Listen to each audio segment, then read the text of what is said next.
नमस्कार. तर आज बनवणार आहे मी डाळबट्टी. त्यासाठी हे 2 वाटी गव्हाचं पीठ घेतलं आहे.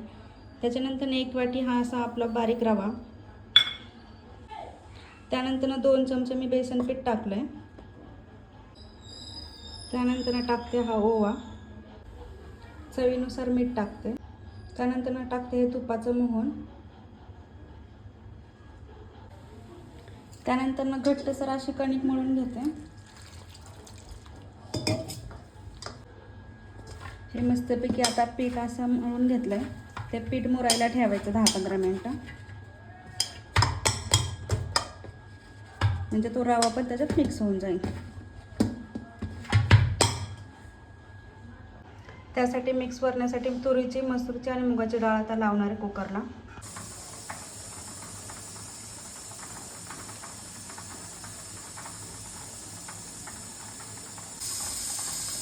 ह्या तयार झाल्या आपल्या बट्ट्या. तर आपण ह्या आता उकडून घेऊ. चाळणीला आता असं तेल लावून घ्यायचं, कारण बट्ट्या चिटकणार नाही. आणि ह्या चाळणीमध्ये असं एक ठेवून देतो. आता ह्या बट्ट्या शिजण्यासाठी ठेवून दिल्यात मी. 10-15 मिनिटांनी शिजतील. त्यांसाठी तर वरण तयार करते. जिरं,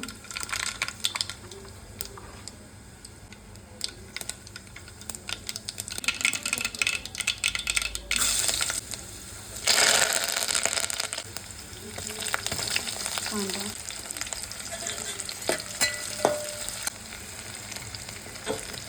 टोमॅटो, चवीनुसार मीठ,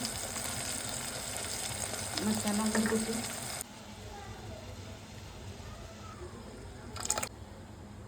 थोडासा गूळ, कोथिंबीर. ह्या बट्ट्या आपल्या आता तयार झाल्या शिजून. तर आता मी ह्याचे तुकडे करून याला फ्राय. आता या छान अशा शिजवून घेतल्या. ह्याला आता मी तेलामध्ये फ्राय करते.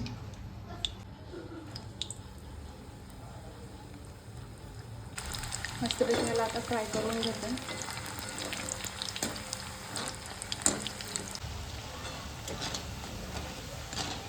तर तयार झाली ही आपली दाल बट्टी. ही बघा, ही डाळ आणि ही बट्टी.